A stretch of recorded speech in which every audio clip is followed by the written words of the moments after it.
Good morning student, स्वागत है आपका मेरे चैनल डॉक्टर भावना केड़ा में। और मेरा चैनल एजुकेशनल चैनल है जिससे आपको मिलता है बहुत लाभ। मैं आपके लिए लेकर आती हूँ हिंदी के सभी प्रश्न उत्तर सहित चैप्टर का सार, भावार्थ। और आज मैं लेकर आई हूँ आपके लिए क्लास 10th की का व्याकरण। उसमें पहला जो आपका चैप्टर है वो है वाक्य भेद। तो क्लास 9th में जो है रचना के आधार पर वाक्य के भेद आपके सिलेबस में है, और क्लास 9th में जो है वो अर्थ के आधार पर वाक्य के भेद आपके सिलेबस में थी। तो चलिए देखते हैं रचना के आधार पर वाक्य भेद। तो चैप्टर शुरू करने से पहले बच्चों मैं एक बात कहना चाहती हूँ कि मेरे चैनल को लाइक करें, शेयर करें और ज़्यादा से ज़्यादा सब्सक्राइब करें ताकि मेरी आने वाली जो वीडियो है आप तक पहुँचे सबसे पहले, ठीक है, और आप ले सकें उसका लाभ। और मैं नए पैटर्न के अकॉर्डिंग भी मैं वीडियो जो है बनाने वाली हूँ, मल्टीपल क्वेश्चन आंसर्स के वीडियो बनाने वाली हूँ, जिसको हिंदी में हम कहते हैं बहुविकल्पीय प्रश्न, ठीक है। तो उसके भी मैं क्वेश्चन आंसर यहाँ पे आपको प्रोवाइड कराऊंगी। तो बढ़ते हैं आगे। रचना के आधार पर वाक्य के 3 भेद होते हैं: सरल वाक्य, मिश्र वाक्य और संयुक्त वाक्य। तो देखते हैं बच्चों, सरल वाक्य क्या होते हैं। इनमें कोई भी आश्रित वाक्य नहीं होता है। जैसे वर्षा हो रही है, उदाहरण के लिए देखो, सिंपल वाक्य है, सरल वाक्य है। माँ ने खाना बनाया, ड्राइवर भी बेचैन हो रहा था, बाल पक गए थे, गाड़ी छूट रही थी। अब देखो ग्रामर अगर बच्चों आप ध्यान से सुनोगे तो आपको बहुत ही जल्दी समझ में आ जाएगा, ठीक है। इस वीडियो को आप अंत तक देखें, बहुत ही ध्यान से सुने, तो आप परीक्षा में बहुत ही अच्छे नंबरों से आपको सफलता प्राप्त हो सकती है, ठीक है। तो देखिए मिश्र वाक्य, देखिए जिस वाक्य में एक प्रधान उपवाक्य होता है, ये तो सरल वाक्य था, अब ये मिश्र वाक्य के बारे में मैं बता रही हूँ।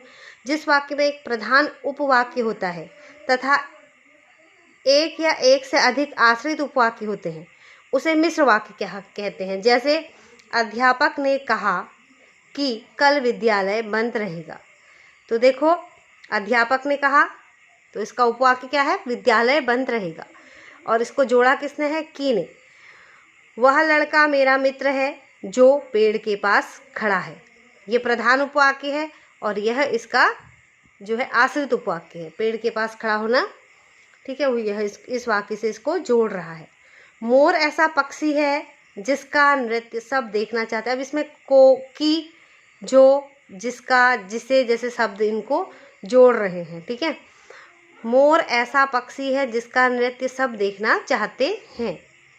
यह वही पुस्तक है जिसे मैं ढूंढ रहा था, ठीक है। आगे देखिए, अब मैं आपको आगे बता रही हूँ, ठीक है। ये तो ये वाला और ये वाला आप अभी मैंने जो पढ़ा था। अब इसके आगे देखो बच्चों, यहाँ पर से जो थोड़ा सा इंक थी वो थोड़ा लाइट हो रही है, तो जो मैं बोल रही हूँ उसको ध्यान से आप सुनो। यह वही लड़का है जो कल दौड़ में प्रथम आया, ठीक है। उपरोक्त उदाहरण में रेखांकित अंश मुख्य उपवाक्य को दर्शा रहे हैं, जबकि शेष वाक्य आश्रित उपवाक्य हैं जिन्हें क्रमशः की, जो, जिसका एवं जिसे द्वारा जोड़ा गया है। अतः यह सभी मिश्र वाक्य के उदाहरण हैं। तो योजक शब्द, जहाँ योजक शब्द क्या लगते हैं, कि, जो, जिसका, जिसे योजक शब्द लगते हैं, वहाँ पर मिश्र वाक्य होता है, ठीक है। अब देखिए संयुक्त वाक्य के बारे में। जिस वाक्य में दो या दो से अधिक सरल या मिश्र वाक्य परस्पर किसी अव्यय या योजक शब्द और, या, तथा, एवं, परंतु, अथवा, इसलिए, अतः, फिर भी, किंतु, लेकिन, पर आदि से जुड़े हो उसे संयुक्त वाक्य कहते हैं। अब संयुक्त वाक्य जो है, प्रयुक्त वाक्य एक दूसरे पर आश्रित नहीं होते हैं। जैसे दोनों जो वाक्य होता है, दो वाक्यों से के मेल से, देखिए जिस वाक्य में दो या दो से अधिक सरल वाक्य या मिश्रित वाक्य परस्पर किसी अव्यय या योजक से जुड़े रहते हैं, ठीक है। तो योजक से जुड़े रहते हैं वो क्या होते हैं, संयुक्त वाक्य होते हैं। इसमें दो अलग अलग जो वाक्य होते हैं, अलग अलग वाक्य होते हैं, ठीक है। सेंटेंस अलग अलग होते हैं, दो सेंटेंस जुड़े रहते हैं आपस में, कभी कभी दो या कभी कभी तीन, ठीक है। दिल्ली चलो और तुम मुझे खून दो। देखो दिल्ली चलो सरल वाक्य है, तुम मुझे खून दो सरल वाक्य। तो इन दो सरल वाक्यों को और ने जोड़ा है, तो ये क्या हो गए दोनों संयुक्त वाक्य हो गए। ठीक है, दो वाक्य जुड़ रहे हैं तो ये संयुक्त वाक्य है। पान वाले के लिए यह एक मज़ेदार बात थी, लेकिन हालदार साहब के लिए चकित और द्रवित करने वाली। यहाँ पर आएगा, अभी इसे पूरा नहीं लिखा है, चकित और द्रवित करने वाली। ठीक है, तो पान वाले के लिए यह एक मज़ेदार बात थी, लेकिन हालदार साहब के लिए चकित और द्रवित करने वाली। अब यहाँ ये शब्द किससे जुड़ा है? लेकिन से।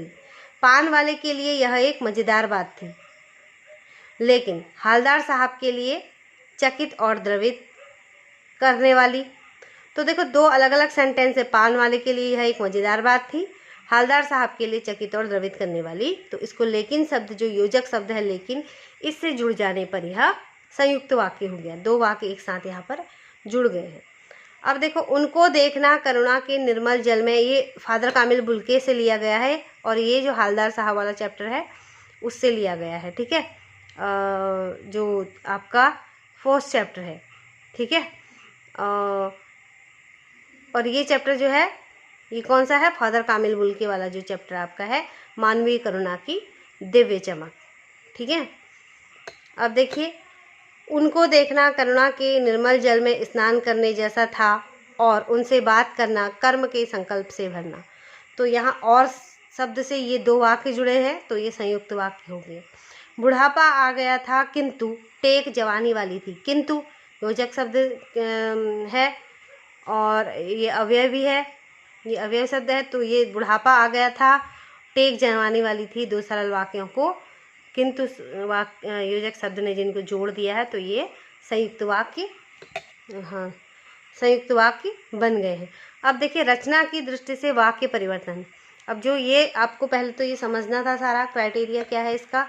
अब जो है रचना की दृष्टि से वाक्य परिवर्तन, जो आपके चैप्टर में सॉल्यूशन उसमें एग्जाम में जो आता है। ठीक है, देखिए, सरल वाक्य, संयुक्त वाक्य और मिश्र वाक्य, हमने इनको 3 कॉलम में विभाजित कर दिया है। तो एक ही सेंटेंस को हम सरल वाक्य में भी समझाएंगे, संयुक्त वाक्य में भी समझाएंगे और मिश्र वाक्य में भी समझाएंगे। तो देखिए, उनकी शर्त मानकर वह भारत आए, यह सरल वाक्य है। संयुक्त वाक्य में हमने इसको क्या कर दिया? उन्होंने उनकी शर्त मान ली और वह भारत आए। उन्होंने उनकी शर्त मान ली और वह भारत आए। वह भारत इसलिए आ गए क्योंकि उनकी शर्त मान ली गई। हो सकता है यहाँ पर गई, मान ली गई। ठीक है, मान ली, कि मान ली भी यहाँ पर खत्म हो सकता है, मान ली गई। जाड़ा आते ही काली कमली ओढ़े रहते। जाड़ा आता और वे काली कमली ओढ़े रहते। और ने दो शब्दों को जोड़ा है। अब यहाँ जैसे ही जाड़ा आता वैसे ही वे एक काली कमली ओढ़े रहते। अब यहाँ जैसे ही और वैसे ही इसमें जोड़कर ये आगे लग गया और ये बीच में लगा है। तो ये क्या है इसमें? जैसे ही और वैसे ही शब्दों के द्वारा इसको जोड़ा गया है, तो ये मिश्र वाक्य है। दो अलग अलग स्वतंत्र वाक्य नहीं है, इनमें कई सारे योजक शब्द हैं, कई सारे जो शब्दों को जोड़ने वाले अव्यय हैं वो लगे रहते हैं। तो ये क्या होता है? मिश्र वाक्य बनता है। ठीक है, ना ही ये सरल वाक्य है और ना ही ये संयुक्त वाक्य है। सुनते ही सभी हताश होकर झुंझलाने लगे। सुनकर सब हताश हो गए और झुंझलाने लगे। जैसे ही सबने सुना वैसे ही हताश होकर झुंझलाने लगे। ठीक है, आप शब्दों के बीच का अंतर देखिए, सेंटेंस के बीच का अंतर देखिए, समझ जाएंगे। मूर्तिकार ने सुनकर जवाब दिया, सरल वाक्य है। मूर्तिकार ने सुना और जवाब दिया, और से दो वाक्य जुड़े हुए हैं, स्वतंत्र वाक्य। जैसे ही मूर्तिकार ने सुना वैसे ही उसने जवाब दिया। ठीक है, मूर्तिकार कोशिश करके असफल रहा होगा। मूर्तिकार ने कोशिश की होगी और असफल रहा होगा। यद्यपि मूर्तिकार असफल रहा, फिर भी उसने कोशिश की होगी। यद्यपि और फिर भी शब्द लगाकर हमने यहाँ इसको मिश्र वाक्य बना दिया है। ठीक है बच्चों, तो ये था आपका जो है रचना की दृष्टि से वाक्य भेद। वाक्य भेद क्या थे आपके? ये रचना की दृष्टि से सरल वाक्य, संयुक्त वाक्य और मिश्र वाक्य। तो बच्चों आप इसको बहुत ही ध्यानपूर्वक सुने, समझें और इसको शेयर करें, ठीक है। चैनल को लाइक करें और मुझे कमेंट करके बताएं कि आपको समझ में आया या नहीं। बच्चों आप वीडियो तो ज़रूर देखते हो, लेकिन आप कमेंट नहीं करते हो और आप लाइक नहीं करते हो, आप सब्सक्राइब नहीं करते हो, तो मुझे कैसे पता चलेगा कि आपको ये वीडियो पसंद आई या नहीं आई, आप इससे लाभ ले रहे हो या नहीं ले रहे हो, ठीक है। तो जब आप मुझे कमेंट करके बताएंगे, मेरी वीडियो को लाइक करेंगे, शेयर करेंगे और सब्सक्राइब करेंगे, तो मुझे भी बहुत अच्छा लगेगा और आगे को मैं ऐसी ही नई नई वीडियोज़ आपके लिए लेकर आऊँगी। तो मिलते हैं अगली वीडियो में, तब तक के लिए बाय।